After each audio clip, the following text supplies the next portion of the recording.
So, in this digital landscape, anyone can start a brand. But what really makes a brand stand out? It's not only in these days important to have beautiful aesthetic and compelling copy, but it's also who's at the center of your brand story.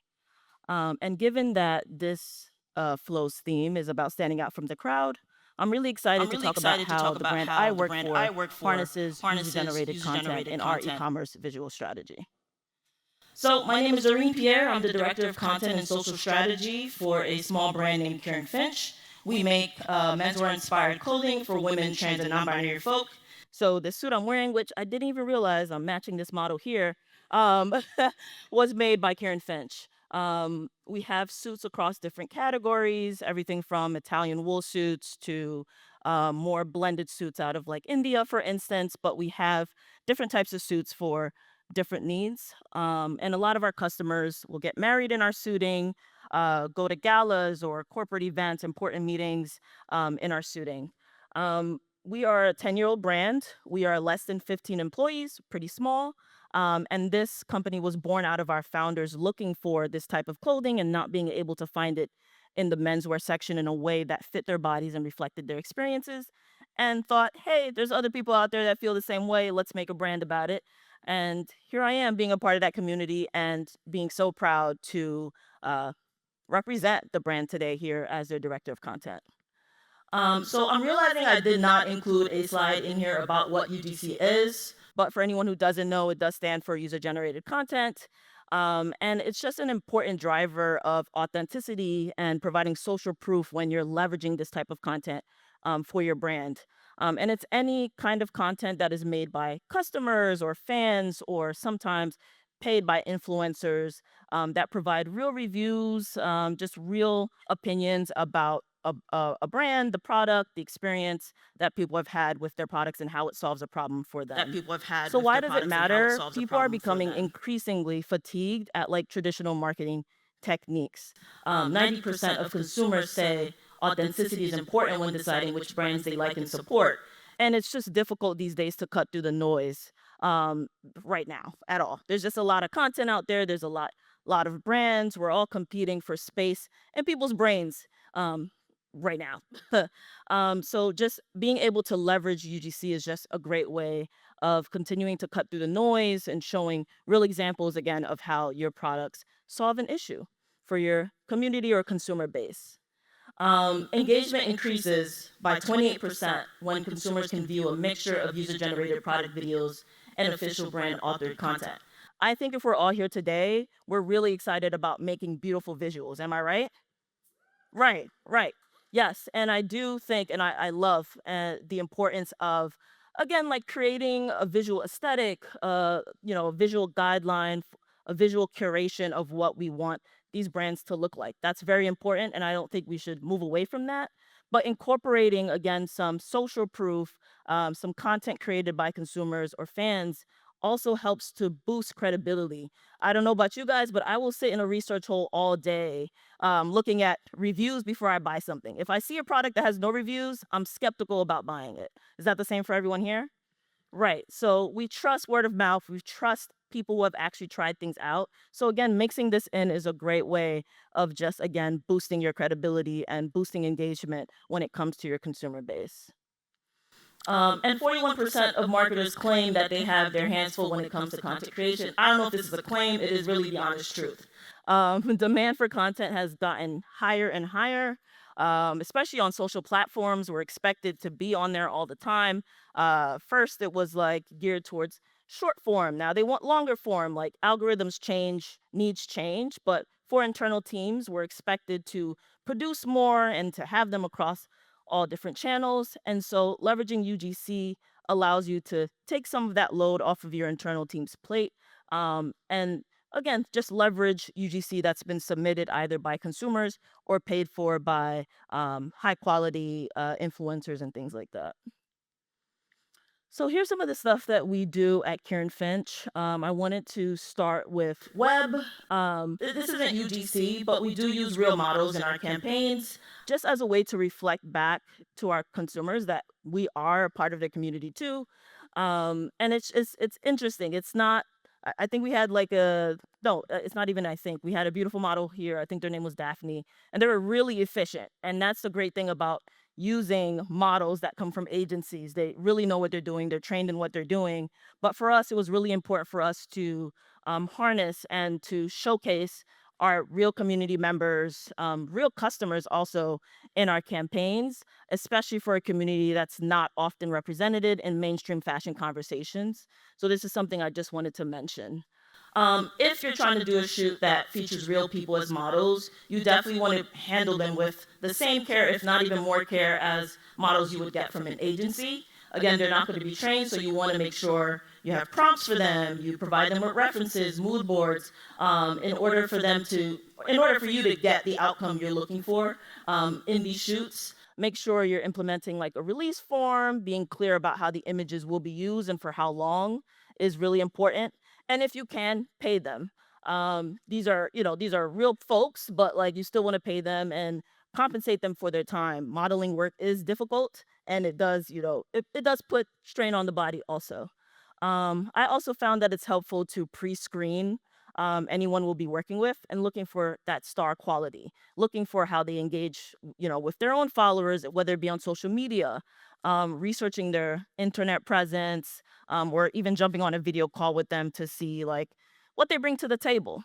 So we'll move on from there. Going into like the web experience, this is just a no-brainer. I'm not really sure I've been on many modern sites right now that don't include customer reviews, but there is data to suggest that allowing customers to, or using platforms that allow customers to Submit reviews that include visual media also boost and can boost conversions.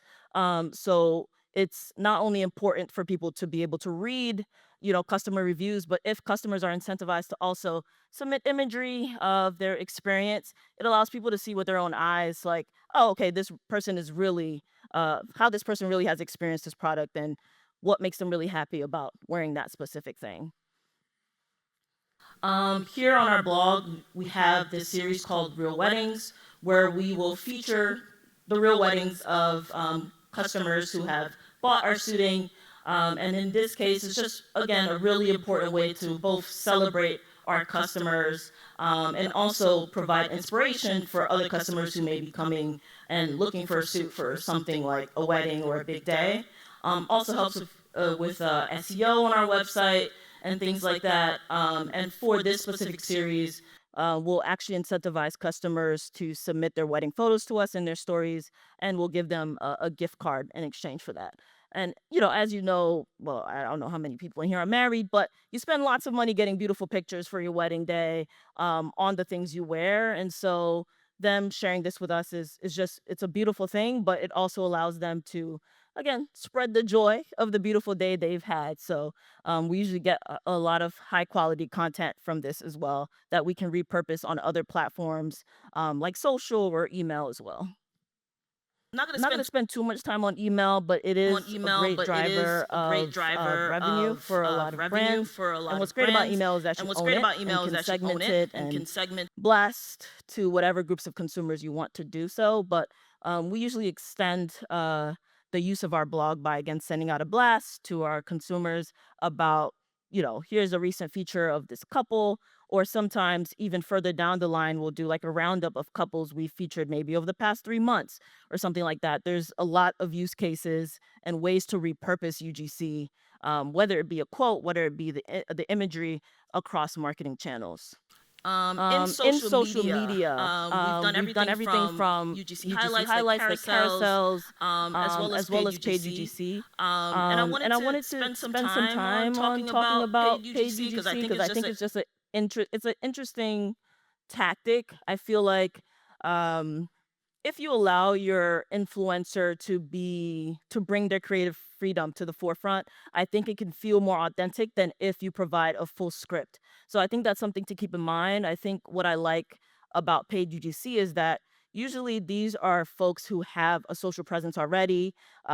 They have a specific aesthetic, so you're able to see if does this person fit our brand mission, what we're trying to put out there, and they usually provide high quality content for you in a very short amount of time. There's not a lot of coaching there, versus like again doing this internally.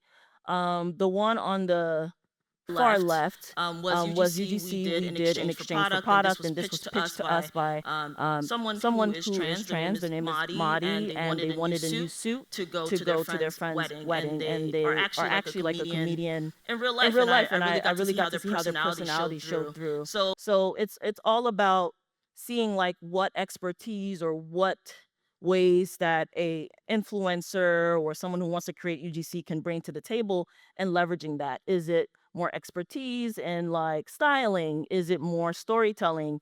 There's different ways that you can leverage different users for different goals. So things So to keep things in to keep in mind mind for for social social media media UGC. UGC. Again, you just Again, you want to just make want sure to you're make sure you're protecting protecting yourself yourself legally. legally.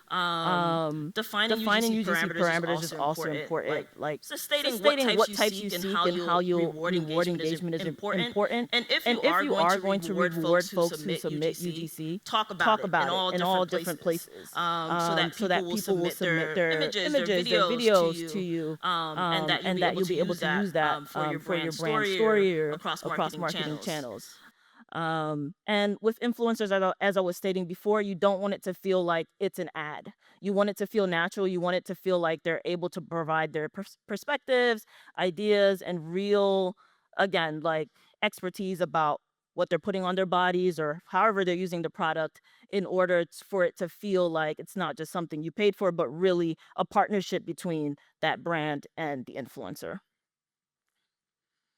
Additional examples, I just wanted to highlight some brands that I have found to be really exciting. Has Everyone heard of everyone heard Fenty of Fenty Beauty in Beauty here? in here?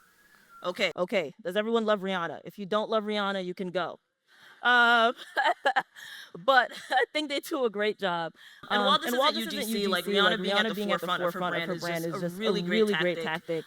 Founder-led Founder-led content content is is also on also on trend. trend. So again, if So you have again, a if you have a founder founder who's, who's I don't know, I don't really know, fun, really maybe fun, maybe Thomas, Thomas, um, who who can be at the forefront to kind of speak to and show behind the scenes, that's something that people really enjoy. But something that Fenty Beauty does is really, I feel like they're really on the pulse of trends, and that's really exciting about them. So at the bottom of their homepage here, they have a series of reels here by different creators, and Fenty is so great because it's really disrupted the beauty market and made products that people have been looking for a long time across different skin tones.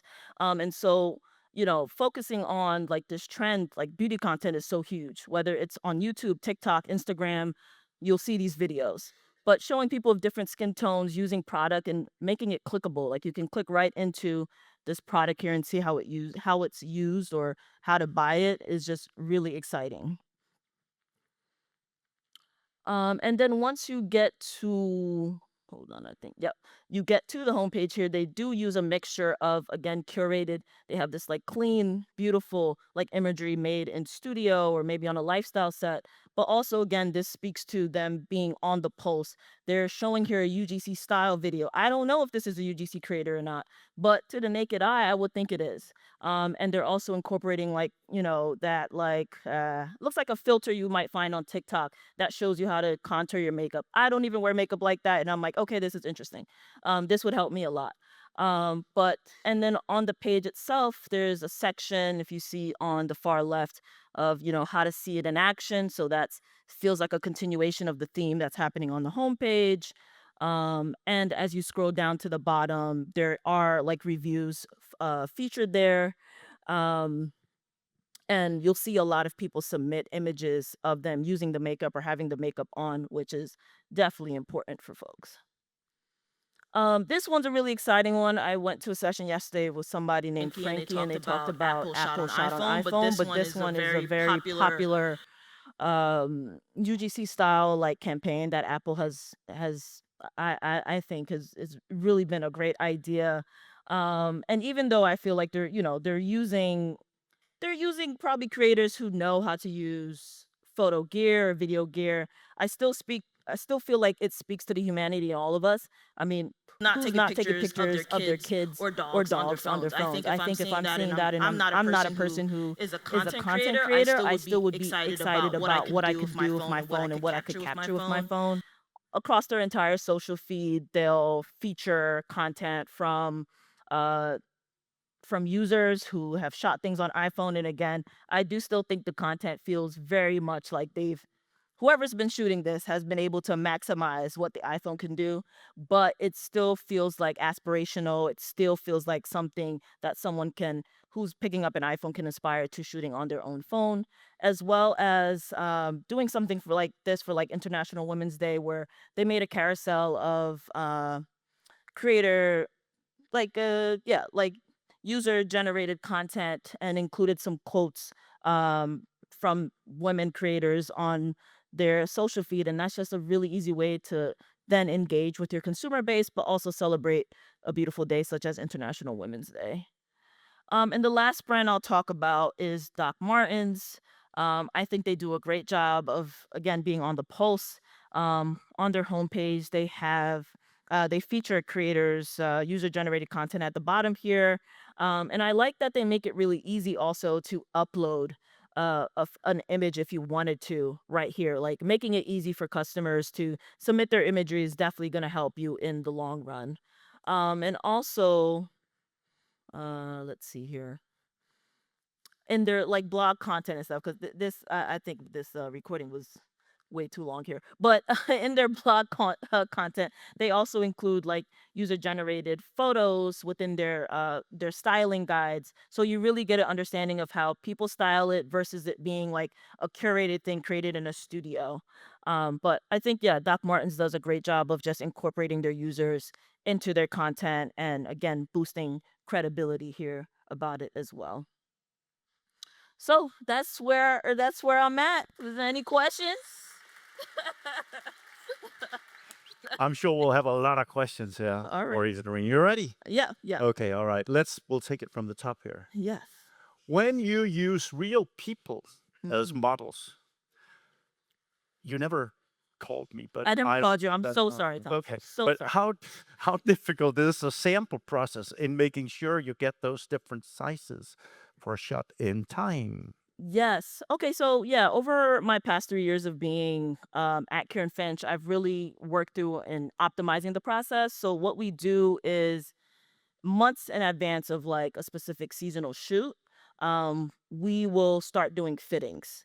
So that's me going out and seeing who I can find. Sometimes we reuse certain models, especially if we haven't shot with them before, so that we do the fitting process so we know what sizes these folks are. And then I work with our production team to then ask these factories for the right samples. So definitely getting ahead and pre planning is the most important thing. Okay, Yeah. cool. I'm going because there's the top one here is a little interesting, right? In regards to paid UGC versus organic. Mhm. Can you talk about transparency towards your customers in regards to use of paid UGC, solicited professional influencers versus organic UGC? I mean, unprompted customers posting pictures, videos, etc. Yes, I can. I think there's a goal in usage. It's just different. Again, I think if things are too scripted or it feels too forced, it's not going to come off as authentic.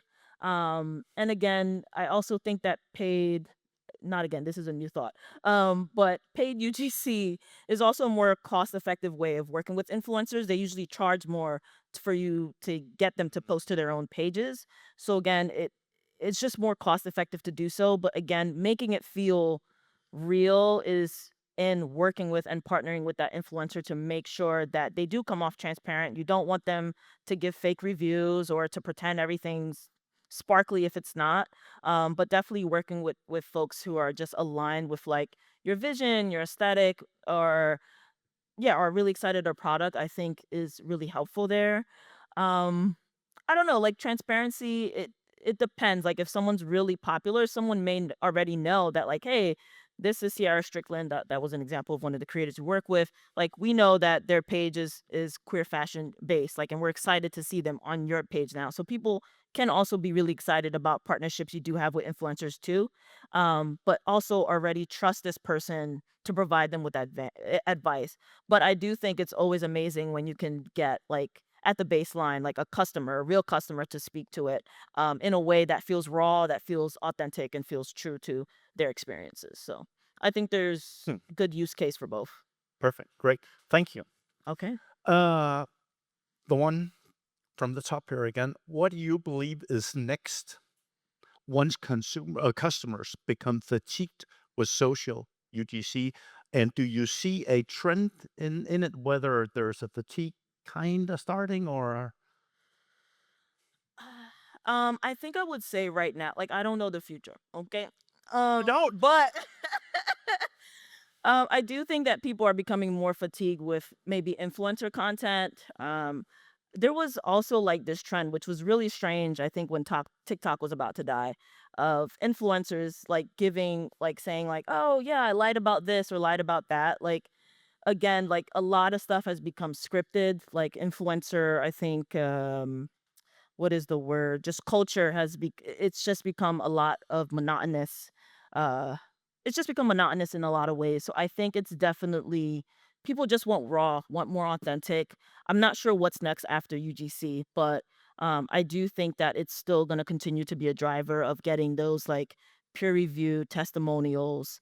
I still think it's going to be really important. I think it's less so about like people want less scripted things. People want less curated things. They want to feel that raw connection. Okay, Yeah. cool. Thank you.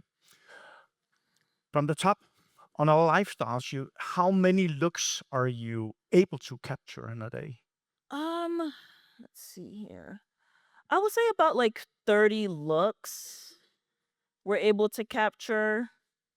And we'll do like alternating between like um e-commerce like PDP imagery to like using a colored seamless to do some sort of lifestyle imagery on set as well as video and social content. And then we'll usually do another shoot that focuses specifically on lifestyle. So we'll go to a location or like we'll hit the streets and take some images there just to showcase the product in real environments. Okay, Yeah. good, cool. I'll just take the top one here as well because you mentioned a bit about being on the safe side in terms of legal, Yes. right? Yeah. Yeah. Do you run into issues when using UGC where the image rights are owned by a third party, a wedding photographer, for instance? And how do you navigate the usage process between subject and photographer? It honestly depends on the photographer themselves. Sometimes the photographer wants you to sign a release form for them. Also, some photographers don't want you to use their photos in ads, for instance, which makes sense. It's like you're getting money for work that I've done without me getting a cut of it. But some don't really care, so it just really depends. We'll reach out usually to the customer themselves. We'll make sure we credit the photographer and anything we use them for, use the images or videos for. So that's how we do it. Okay, good. Yeah. Now I'm going to the second one from Okay. because if Okay. you really want to get into this, there's something about motivating people, right? Yes. What is your most effective method for encouraging people to post their own content? And do you do and is there something you particularly do to make it happen? Yeah, I think the most effective way of encouraging anyone to do anything is to pay them. Um, um, we don't have a large budget for that, but usually like giving a gift card or maybe doing some sort of like a giveaway is a great way to encourage people to submit large batches of content. We'll share on social that maybe we're looking for someone who's wearing a specific new product that we've sent out. Maybe we'll send an email blast asking for folks to submit reviews and in exchange for a discount for a number of days. Like you'll get a 10% discount for the next 20 days if like not next 20 days, but you can use it within the next 20 days, not 10% every day of the 20 days. If you get what I mean. But like there's ways to incentivize people to do that. And also in platforms like Judge Me, which we use for our reviews. I think there's automations you can set or even within your email platform that you can set to ask people after they've made a purchase to submit a review and potentially incentivize them for doing things like submitting a photo with their review and things like that if that's one of the goals you have for your UGC strategy. All right, Yeah. cool. Then in the previous talk, we just heard a little bit about a pretty famous basketball player, right? LeBron James. Yeah. Yep. What are your thoughts on endorsements? On who? On celebrity endorsements? Oh, celebrity. Yeah. Oh, yeah. Huh. Have you ever used a I think And what would you appreciate if you had LeBron all of a sudden come and I'd appreciate if on we your had you, suits? Thomas. Okay. But so I mean, it depends on the person. I think most people are really connected to celebrities and want to see what celebrities are wearing. So if you're able to leverage that, again, it costs a lot of money to work with celebrities. We did do a campaign with Mal Wright. I don't know if anyone in here has watched the Ultimatum Queer Love, but they came out of there and I don't know, they did a great job on the show and really liked them as a human, and we worked with them on a campaign. And again, it just I think it's really about what insights have you thought about that make it relevant to work with this celebrity. Like Mm, it just has to make sense. If yeah. it's again, if this person like a LeBron James, like I would want to see what his workout is, what he eats, or like, where he has fun. Like, So but that's yeah, it just has to make sense yeah. for like what you're trying to sell or who you're trying to approach and seeing that if those audiences align with what you're trying to do as a brand so that the reach is strategic and that you're getting back from it what you've put in, which is probably a good amount of money. Okay. Good. But yeah. Last question. Yeah. We have a minute 35 left. Okay. Oh, awesome. Yeah, we're making great time. We are. Yeah. Good. What are some patterns that you look for in UGC? Do you have some pattern recognition that you'd like to see before you execute on UGC? I don't really fully understand the question. Like Um, patterns. like patterns like uh, pattern recognition, right? Like, is there do you have some specific things you're looking for in UGC when you choose to use UGC and the way you use it? Um, I think we're looking for an emotional connection. Yeah. Um, again, like people are looking for connection, not necessarily like sales driven content. So if you see someone who's really had a great experience and can showcase like, wow, this really changed my life. I was able to show up confidently. I was able to show up authentically. I feel like that's what we're looking for. I think also storytelling and flow is really important. Again, you don't want it to feel like it's scripted or robotic or fake. You want it to feel like this person has really gone through this situation and come out with a solution.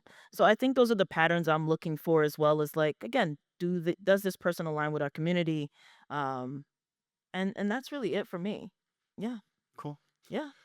Well, thank you. Thank you. Thank you.